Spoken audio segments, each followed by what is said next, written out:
So this boat was built in 1974, so it's almost 50 years old. I will say Stinger was a lot of work, but it helped me heal. I am not a diesel mechanic, but I have done all of the work on this thing except for rebuilding one of the pumps. I love what I do and I love life on the road. It's really freeing. What's up, dudes? My name is Brad and this is my Sailboat Stinger. Come check it out. All right, welcome aboard Stinger. When you come down the companionway, this is the first thing you notice. This is what you call the Salon, aka living room. For some reason on boats, they have names for rooms that are completely different than anywhere else. So let's start on this side. This side is like the booth. It's like a U-shaped couch that has a dining room table right in the middle of it. I use the space to eat, do work, hang out with a bunch of friends. I like having friends over for dinner and drinks and all that jazz, because like, what's the point of having a sailboat if you can't have a cocktail hour? Another cool thing about this setup here is this table drops down and then these cushions right here covered up, and this turns into a full-size bed. I sleep here on rough nights. I also like to lay it down, take all the pillows, move them onto this side, and have like a movie night on the TV screen. So yeah, so I like watching sports and all that jazz, and so I mounted the TV up here.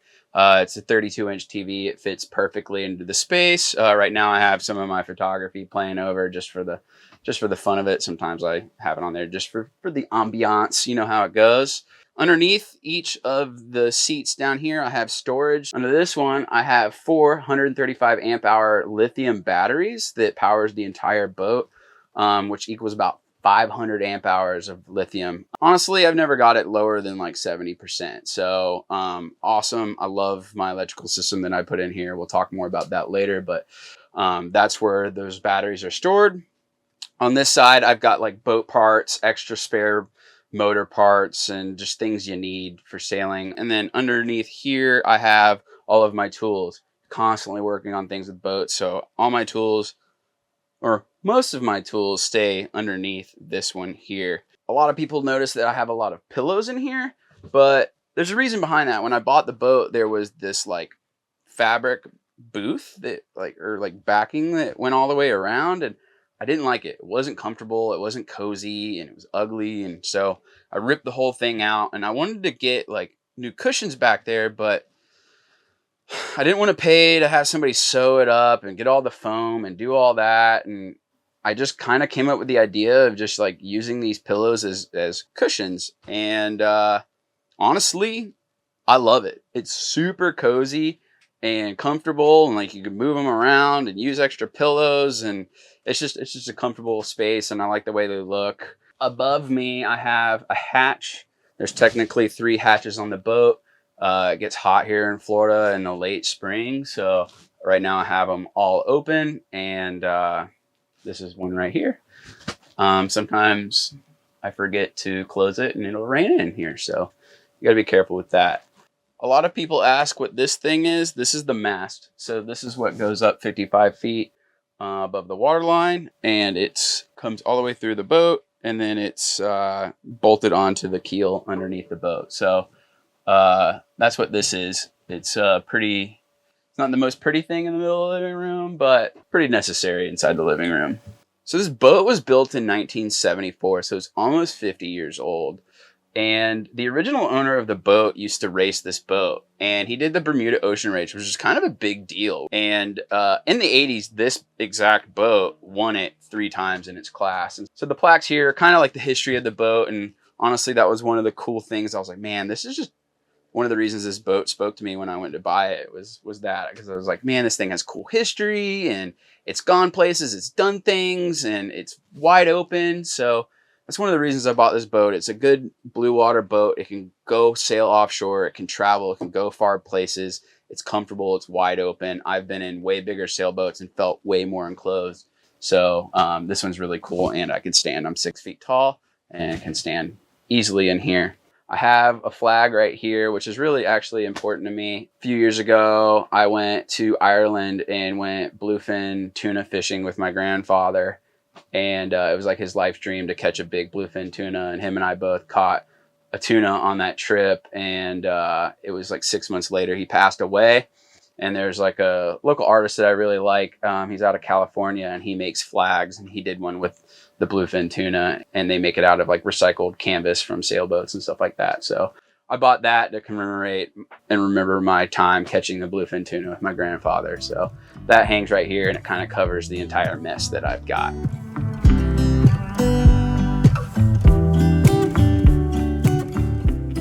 So I started living tiny and hitting the road and living this lifestyle 4.5 years ago, coming up on 5 here pretty soon, because I love photography and I love to travel, and I just wanted to hit the road and do it, because I was like, no one's gonna sit there and pay a dude that lives in Orlando to go take pictures that doesn't have the portfolio, so you just have to go do it. So I hit the road and haven't looked back since. I love what I do, and I love life on the road. It's really freeing. I don't make a lot of money, but I have more freedom than most people, and I think that's, to me, is more important. That to me is more wealth than having a big paycheck. I do make enough money to travel full time and do whatever I want, so that's nice. I am a photographer and videographer.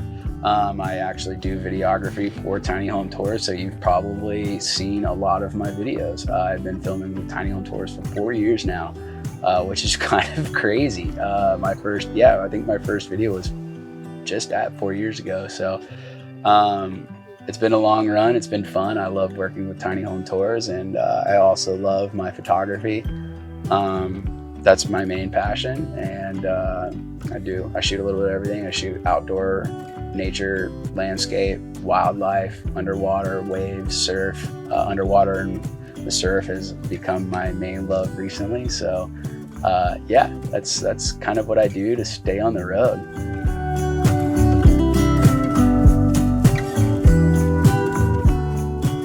All right, welcome to the Galley, aka kitchen. Like I said, everything has a different name. This is called the Galley. So one thing about the kitchen that I absolutely love is my propane stove. I like cooking a lot, and I like cooking with gas. So this thing is really sweet. It also has an oven, which I was traveling on the road for like 3 years before I got the boat. And so having an oven was like, oh, I can make a frozen pizza or meatloaf, or I could do all kinds of stuff with an oven. So I use the oven pretty often. Here's my sink and faucet. I redid the entire countertops in the kitchen just because they were white, kind of like the table in the salon and the chart plotter's table right there. But man, it just stained anytime something spilled on it. Like if I spilled a drop of coffee, it was brown forever. So I got rid of that because I had to redo this counter anyways, because this originally was just an ice box, which is like a fancy word for a cooler, and it held ice for about as long as if you just leave it out on the deck. So I pulled it out and put in a 12-volt refrigerator. It's just one off of Amazon. There's no brand name to it. It was inexpensive. It's been running great for 3 years now. And it stores all the food I need. It could either be a fridge or a freezer. I like the idea of, if when I'm on like long trips, to just turn it into a freezer so I can have like meat and stuff like that in there. And then there's a little section where you could like refrigerate certain things. Here is some food storage. It's like a little trap door that I did. Sage, the editor of Tiny Home Tours, came up with the tech deck idea. I went on Instagram and asked, was like, what should I use as a handle? Because I didn't want to just buy like a knob at the hardware store. And he said a tech deck, and I was like, I love that. So I used the tech deck as my handle. And another cool little hack that it does is that it comes right here, and if you spin it, it keeps this open, so I didn't have to buy like hinges that keep it open. All right, on the other side of the galley, we've got the companionway. This is like the door that you come in and out of. There's really nothing exciting about that. I have all of my breaker panels right here. This is the control for the engine, and under here is the engine room. So if I lift this up, we have my engine, which is a 29 horsepower Volvo Penta 2003. So it's an old diesel engine, has no electronics. It's pretty easy to work on. I am not a diesel mechanic, but I have done all of the work on this thing except for rebuilding one of the pumps. I had a buddy of mine help me with that, but everything else I have done on my own. So really like this engine. It hasn't really given me much issue. Pretty necessary to have, I think. Right here, this red thing is a life raft. It's not pretty and it's kind of in a weird space, but I didn't know where else to put it because it's pretty important. So if you're out and about and something happens and your boat starts to sink, you want to have a life raft. So it lives right here because it's kind of in an accessible space. It's pretty important. I keep a towel right here because you get wet coming in and out, and I use it to like wipe my feet and dry stuff off. So I keep a towel right here. In this little closet area here, I keep my life jackets, my harness, and all that stuff that I need to use. They kind of stay right here. I also have an extra propane tank in there. It's kind of just a catch-all. On the slides here, they've got a phonetic alphabet Morse code cheat sheet, which is good to have just in case like something happens and you have to call Mayday. There's actually a marine distress communication script right here. So like if something bad is happening, you don't have to like try to remember exactly what is going on in your head. So you can just like grab the radio and radio in your distress communication, which is written right there. And it reads out everything about the boat, what you tell the Coast Guard and all that stuff. So in a time of stress, you don't have to sit there and remember it. It's just all right here.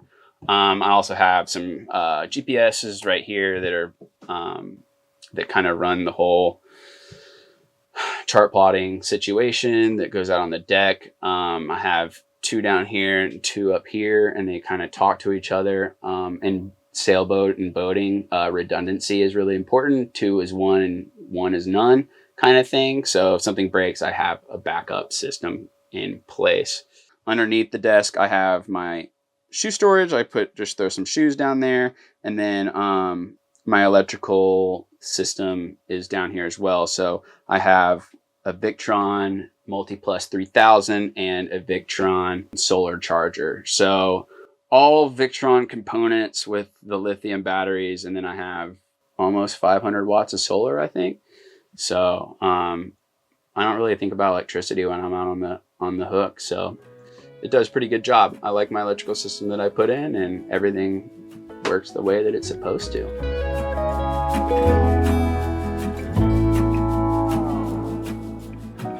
One of the reasons I got this boat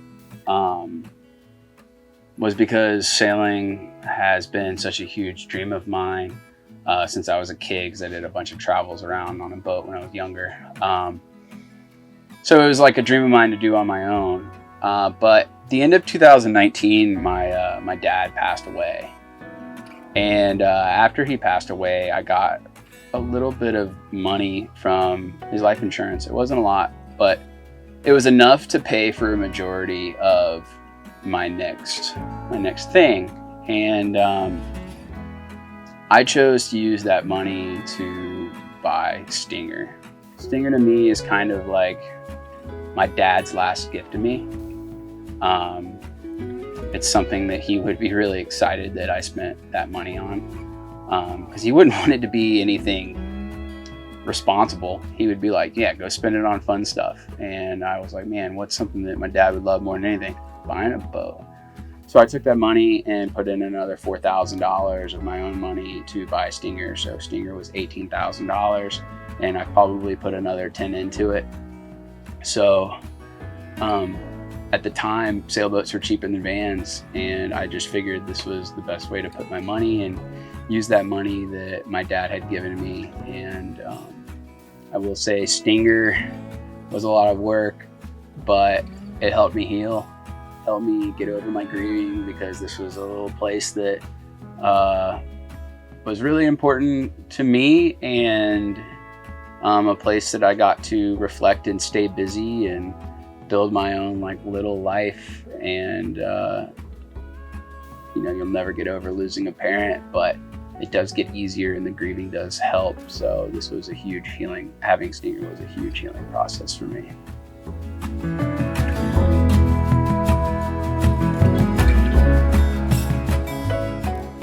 All right, so this is the hallway which connects the salon to the V-berth. I don't know the sailboat technical term for this area, but this is kind of my closet. I don't really hang many clothes, so they kind of sit there. I have jackets and stuff that I'm not using right now, just in this case, some extra duffel bags and just stuff stored right there. This is where I keep all of my clothes. So like all my pants and stuff go down here. And then all my shirts and stuff go up here. Right now it's not that organized, but because I'm like in the middle of a bunch of things going on. So not all of my clothes are on board right now, but up here I have an extra fire extinguisher just in case I need one back here. I keep all of my like soaps and everything for showering, and my beard trimmer and all that stuff. And up here I have like my hats. So this is just like a toiletry storage. I keep all my stuff in there. At my feet is a shower pan grate that you use a sump to pump the water out. Honestly, I've taken a shower in here one time. It's really not the best thing to do, shower in here, because one, the sump broke on me, and two, it's just like, I don't need it.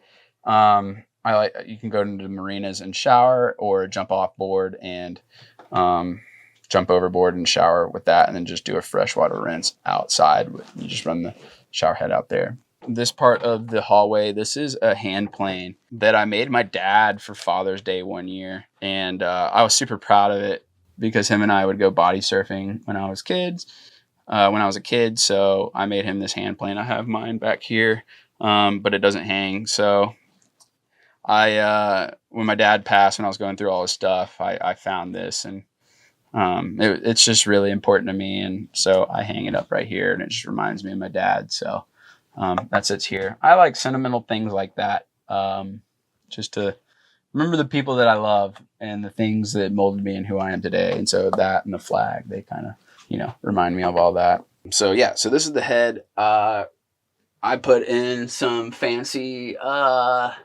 flamingo wallpaper because I'm kind of funky and I like funky stuff. So I put this in here to give it a little tropical vibe. I love it. So I don't know, it gives you something to look at while you're taking a poop. And then right now I'm sitting on my Nature's Head composting toilet. Really glad I did that. When I first moved into the boat, it had a black water tank, and I think it was only 6 gallons. And so that like lasted like 2 poops. So I eventually was like, okay, I have to replumb this entire system, either put in a new tank and do all this stuff. And it just smelled so bad. And I was like, I'm not dealing with that anymore. So I pulled all the tanks out, all the hoses out, and the marine water toilet, pulled it all out, and then popped in the Nature's Head. My only gripe with the Nature's Head is that I feel like they can do some certain design things to make it better. And then also down here in Florida, you got to watch out for the heat. And you got to clean it often because you can get flies, and it's pretty bad because you just got fruit flies all over the boat. So that's something you got to watch out for with the Nature's Head on a boat in Florida. All right, welcome to the V-berth, aka the bedroom. Up here I have a hatch that you open up when I'm on anchor. The wind comes through here and it goes all the way through the boat, and it honestly keeps it super nice and cool on here, even if it's hot outside. It's kind of like its own air conditioning. Right now I'm in a marina, so the boat doesn't face towards the wind, so it doesn't always get a breeze in here, and so it's pretty warm right now. So I have fans that I have in here. This is a little 12 volt fan that charges. Highly recommend something like that in any rig. Honestly, it lasts forever, and I love that thing. And I have an extra fan right here that keeps me cool at night. This is a foam mattress bed. Originally it had like the same cushions that are on the couches in the salon, but I didn't like those, and so I pulled those out and took a king size mattress and cut it down to fit. Believe it or not, from here to here in the corner of the V-berth is actually a king size bed, and then it tapers down into not a little bit of an area, but put my head on this side because I'm too tall, so my feet do hang off, but doesn't really bother me much. So welcome outside to the deck. This is the helm. This is where you steer the boat while you're driving. All the controls are here: forward, back, neutral, throttle. Right here I have an autopilot system, which is super nice while sailing by myself. I have the system right there. You just hit autopilot and it stays in the direction you had it pointed. It honestly, lifesaver. It was expensive and hard to put in, but 100% worth it. I kind of like to use the space. This is nice. This is a little table that lifts up. So I'll have dinner out here, coffee out here.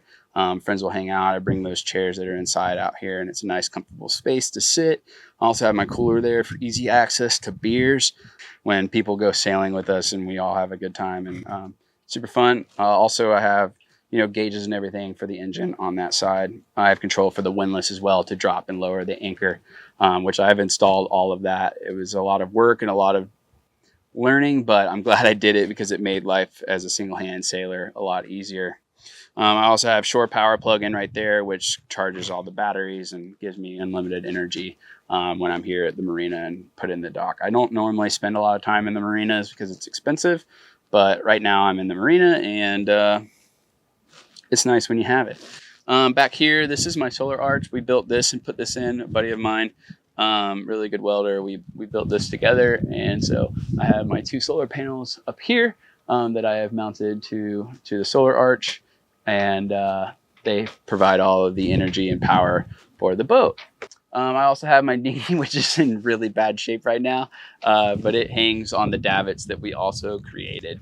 So this thing not only is used for shade, but it's also used to hold the solar panels, hold my dinghy motor, and pull the dinghy up out of the water while I am not using it. Spent a lot of time out here because, like, what's the point of having a boat if you can't just go and chill out by the water and sit in the sun? So yeah, this is the outside of Stinger.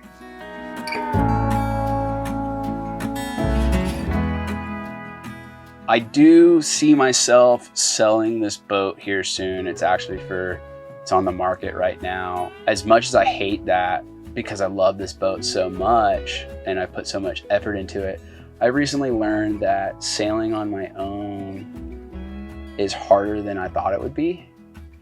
And I've always told myself to do something as long as it's fun. And it got to the point where it was just so stressful that it just wasn't fun anymore. And this boat's too good to just like have as a home base to park at a marina or at a dock and it not go on adventures. So I recently came to the conclusion that it's time to kind of move on to something different. I think I'm going to build myself a van or something and travel around and have something that's easier to store, because I do a lot of international traveling as well. So having something that's easier to store than a sailboat, that's been the biggest challenge of the sailboat, is finding a place to keep it. So yeah, unfortunately I'm selling it and it makes me sad. It feels like I'm breaking up with a girl, but that you love, but it's just not working out for you. That's kind of how it feels with this. The universe is pushing me in a different direction. I follow the universe, I follow the signs, I follow the omens that it gives me. And there's been enough recently that says, hey, it's time to move on from Stinger.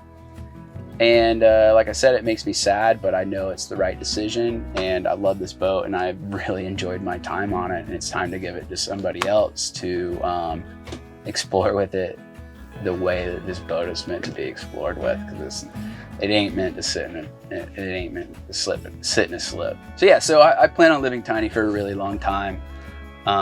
It's something that I absolutely love, and I love the freedom that I get from this. So if you want to follow my journey, my Instagram is the Average Brad. My YouTube is the Average Brad. I never post to my YouTube. I'm really bad at doing that, but I do have some videos on there. Go check it out. But I do post all of my photography on the Average Brad on Instagram. So go check that out. And if you want to support me, I have my website, which is bradboothmedia.com, and I sell my prints on there. And I do other freelance work like graphic design and videography and photography work. So if you need anything like that, just go check that out. It's what I do. I love what I do, and I love traveling. So all the support I get, and I appreciate every one of you guys that are out there to follow me and keep in touch with me, and the places and the people that I meet. That's what keeps me going. So connect with me. I love all of that. So thanks for checking out Stinger with me. I love this boat to death, and I'm glad to finally show it off on Tiny Home Tours. And maybe I'll see you guys out on the road or out on the water. So have a good one.